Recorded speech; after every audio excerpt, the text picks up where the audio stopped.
Welcome sa DRS 2.0. Fresh at nagbabagang happenings bang hanap mo? Mga padabarkads man yan o mga trending topics? Pwes, sagutin natin yan. Kaya naman isubscribe nyo na ang ating channel para sa mga nagbabagang balita everyday. So ayun, welcome back again sa ating YouTube channel mga Kadabarkads. And for today's video, ang pag-uusapan natin ay tungkol sa mga importanteng kaganapan sa loob at sa labas ng Itbulaga. So kahapon nga po, nakasama natin itong tatlong mahuhusay na clone na kasama po sa Magic 9. Andyan sina Dominador Albiola Jr., Arman Mandapat, and Daryl Shane Jandani. Maraming nagsasabi na underrated daw si Daryl Shane dahil mahirap daw kantahin yung The Climb. Sabi kasi ng isang netizen dito, underrated si Daryl Shane, mahirap kantahin ang The Climb. In fairness, akala mo lang madali, but if you try to sing it, mahirap abutin using the combination of chest voice and head voice ha. But she pulled it off and nailed it. She should be included in the Singing Queens therapy para mas may flavor ang blending nila since she has a really rich, low-range, beautiful raspy voice too.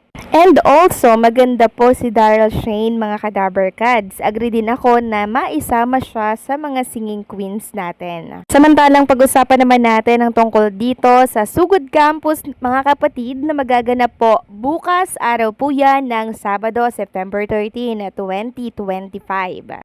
So almost naka-set up na po mga Kadabarkads, yung mga paraphernalia, yung mga equipment ng Dabarkads natin para po yan sa Sabado. And ipapakita ko na lamang po sa inyo yung napakalaking pagdadausa ng Sugod Campus mga kapatid bukas. So grabe guys, ang lawak po 'di ba ng kanilang magiging studio bukas para po yan sa Sugod Campus. And sabi nga dito ng isang netizen, Itbulaga production crew in action for the incoming Itbulaga show on September 13, 2025 at Bataan People Center, BPSU Sugod Campus. At nung nakarang araw nga mga Kadabarkads, puspusa na po ang pagpa-practice ng mga taga BPSU student para sa kanilang mga production number na inihahanda po para sa programa ng Itbulaga. Sabi nga dito, Balanga City, Bataan, student performers from the Bataan Peninsula State University Center of Culture and Arts, or SICA, gathered today, September 10, 2025, to express their full support for the upcoming Itbulaga Sugod Campus 2025. A large-scale rehearsal was held at the BPSU Balanga Campus Bataan Youth Center in Balanga City, where students from various BPSU campuses came together to prepare for the much-anticipated event.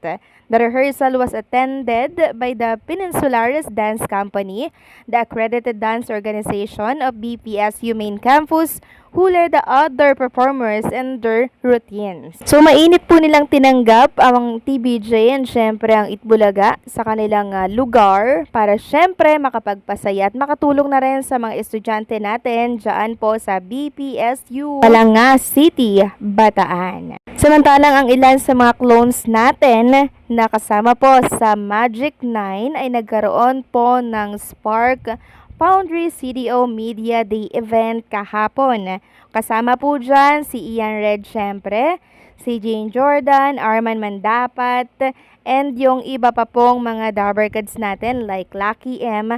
Robles. Lubos nga po ang pasasalamat nila Lucky M. Robles at iba pang mga clones sa Itbulaga and syempre sa TBJ. And also, pinasalamatan din po niya si Oreo Black. So, ang dami pong ginagawa at sinushoot ng ilan sa mga clones natin, mga Kadabarkads. At marami nga po ang nagtatanong kung para saan ito. So, nasabi ko na po kahapon na possible na ito po ay kasama sa magiging Christmas Station ID po ng TV5 na kung saan ay pinapakita po yung mga Dabarkads natin and syempre yung programa ng Itbulaga.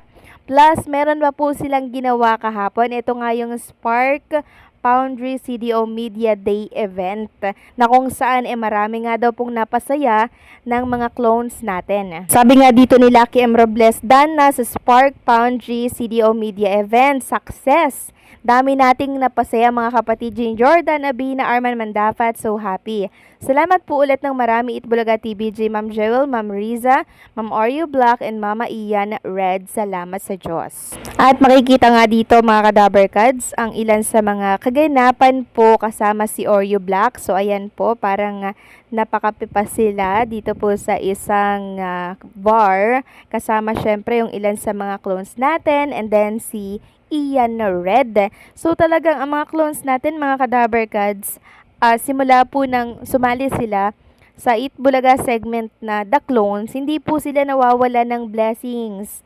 Everyday meron pong nag-o-offer para sa mga gig, 'di ba? Since malapit na nga naman po yung December, mas bubuhos pa yung mga gigs na makukuha nila, 'di ba? Kasi malapit na nga naman yung December, na which is maraming mga event, mga gatherings na mangyayari. Kaya naman paldong-paldo ang mga clones natin. Samantalang binahagi naman po ni Jean Jordan itong ilan sa mga picture, kasama po si Jerome Ibardome, si Dulce, si Pabarati.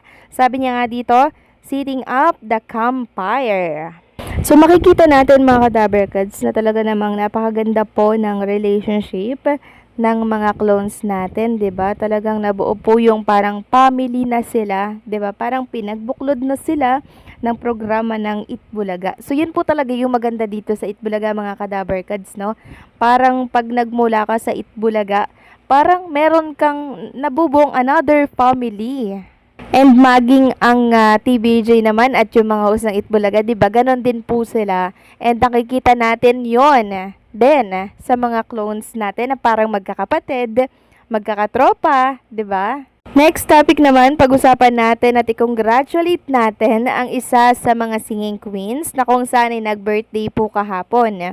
Walang iba kundi po si SQA na kung saan ay nakabili po siya ng bagong-bagong car na BYD. So, ito po ay pa-birthday niya siguro sa kanyang sarili since deserve niya naman mga Kadabarkads ito kasi napakasipag po ni SQA working student. 'Di ba? Nag-aaral habang nagtatrabaho mga Kadabarkads. And syempre, nakaipon na siguro sa SQA mula po sa kanyang sahod sa Itbulaga. Kaya eto, nakabili na siya ng kanyang dream car niya ata to mga Kadabarkads. No? Kaya naman gusto ko siyang i-congratulate mga Kadabarkads. Kasi eto na yun Ito na yung bunga ng pagod at pagsusumikap ni SQA kahit na siya ay nag-aaral. Congratulations SQA, deserve mo ang bagong-bagong BYD na kung saan nagkakahalaga ng 1,398,000. Grabe yun mga Kadabarkads. Sobrang deserve mo to SQA. Kaya naman, congratulations. So hanggang dito na lamang po ang update natin. Maraming salamat sa inyong patuloy na pagsuporta.